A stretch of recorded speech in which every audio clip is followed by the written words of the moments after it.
上げます。臨時ニュースを申し上げます。大本営陸海軍部12月8日午前6時発表。帝国陸海軍は本8日未明、西太平洋においてアメリカ、イギリス軍と戦闘状態に入れる。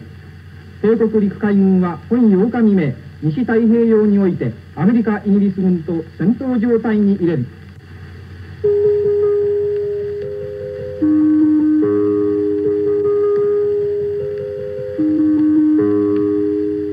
臨時ニュースを申し上げます。臨時ニュースを申し上げます。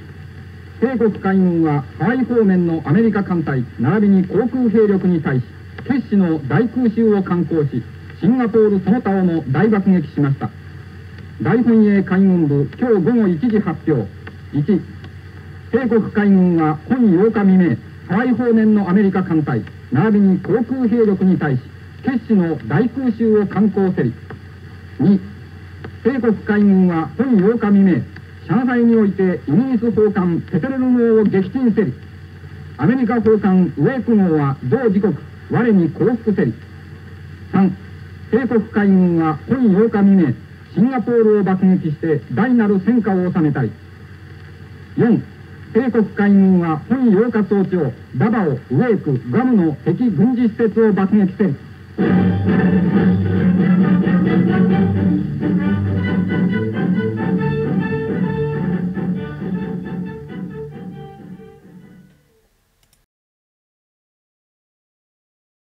聞きました。16年ですから、まだ私は小学校の高学年かなんかね。それは聞きました。何回も臨時ニュースでラジオ放送してましたからね。軍艦マーチの出だしから始まってやってましたからね。それは聞きました。学校行ったらもう大変なことはもうついに始まったから。軍国少年だらけだからね。やっぱもうみんなもうすごいすごいという思いはありましたね。戦争だ、戦争だ、戦争やってると。すでにその時は、もうシナ事変も始まってますし、満州事変っていうか、延長線上にありましたしね。で、もうシナ事変も昭和16年頃はかなり厳しい状態で、奥まで行ってましたからね。中継型近くまで何キロも攻略してましたし。だからそういう意味ではみんな軍国少年でしたからね。もう始まったかっていう感じでしたね。ただしですね、実は、私の田舎の同級生っていうのは3分の2が長男だったんですよ。だから長男はしょうがない。当時田舎はですね、田畑があるでしょう。だからね、簡単に外に出ることができない。ただし、次男以下はどっか行かなきゃなるからね。出ないと、田んぼなんか分けることできないですからね。だから、次男さん何本なんてのはどっか行かねえやな。養子に行くか、ね、どっか行くかっていう感じだったんですね。うちはみんな兵がつくんですよ。一番上の田舎に残った長男は林平で、海軍に行ったのが平一って、3番目の戦車のあれは平蔵で、私紙平ですが、でもう一人下に小平っていうのが下にいまして、そんな感じで私だけが一番なんかわけのわからない名前になっちゃって、話変わりますけど、職場にやがて電力公社に入るわけですけども、その時私はいろんな呼び方されたんです。まず単純なのは四平、それから麻雀と同じスーピンとかですね、まあいろんな呼び方されましたね。意味のない名前ってのはよくないですね。ですね、間に女の人がいますので、10人ですから間にこう女の人が入りますので、まあまあそこそこに離れてまして、源平さんと一番長男ですね、間はもう父親ぐらい離れてましたね。源平さんの子供5人もいましたので、ですからかなり離れてましたね。その間に女の人が2人いて、そして3番目っていうかに平治さんがいて、平治さんはね確か私との間に十何歳か違ったとってもですね。もう私が学校に来た時はもう働いてましたので、そして徴兵検査を受けて海軍に行ったという感じですね。もう海軍に行ったのは22歳頃じゃないでしょうか。その頃はまだ私は十何歳かで、10歳過ぎた頃でしょうかね。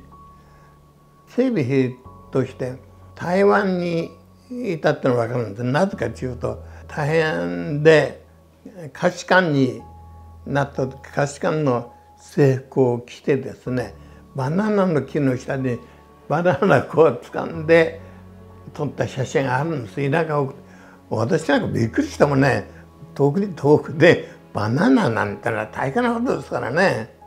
もう今こそバナナなんてのもいっぱい出てますけどね。それ掴んでね、バナナの木があって、そこがこうぶら下がってるわけですね。蓋になって、そこに手を挙げて下士官の服装で写真を撮ったのが田舎にありましたね。ですから当時はまだ戦争も昭和16年前だからそう激しくはなかったと思うんですよ。だからかなり自由は効いたんじゃないでしょうかね。バナナの下で写真を撮って田舎に送るなんてことはね、私なんかそういうことできなかったですからね。いや、そりゃないですよ。バナナ食べたのはね、正確に言うと戦後ですね。戦後もいいところ、たまたま戦後私胸悪くしたんですよ。その時初めておふくろがバナナを買ってきましたね。最近ですよ。バナナなんて本当に貴重品ですもの。船で持ってくるしかないわけですからね。台湾からしか持ってくれないわけですよね。あとは持ってくれないし。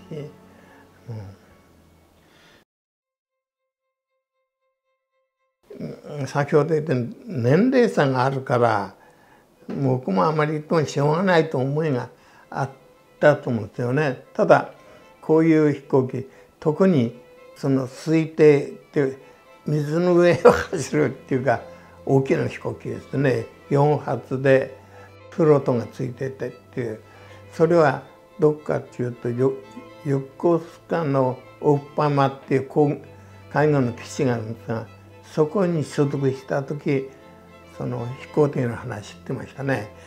田舎では飛行機も珍しいですもの。だいたい日本の戦闘機はなんか飛ぶところじゃないですが、今は実は私の田舎は今は石巻の近くですけど、今は松島に航空基地がありまして、ブルーインパルスってがしょっちゅう飛んでますけれども、当時は何もないですもの。ですから空襲もほとんど受けなかったんじゃないですか。空襲してもしょうがないですからね、何もないから。で3番目の兄貴平蔵の方ですが、これまた何をやっていたかってのは分かんないですよ。戦後になって帰ってきて、それまでは帰ってきたことがないから一回も。で帰ってきて初めて俺は戦車に乗ってやんだっていう話をして初めて、あ、そうかな。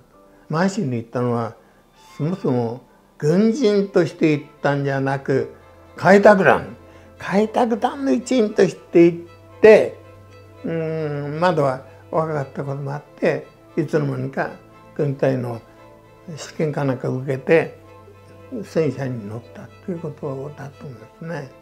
当時まだ満州もそんな戦争状態じゃなかったですかね。いろんな訓練して、やがて内地に戻ってきて学校で、実践訓練の教官になれたということじゃないでしょうかね。ただ帰ってくるまで一体あいつ何やって、満州に行ったことは知ってるんですよ。満州に行ったってことは、開拓団に行ったってことだけは知ってるんだけど、いつの間にそんなことになっていたなんてのは分からない。いくらまだ戦争が激しくなくとも、そういうこと書いて送るなんてのはまずいですからね。そんなこともあったし、遊んでいたんじゃないでしょうかね。一番良くない兄貴で。やんちゃというか、そうですね。とにかく一番真面目なのは会員の整備になった平治さんですね。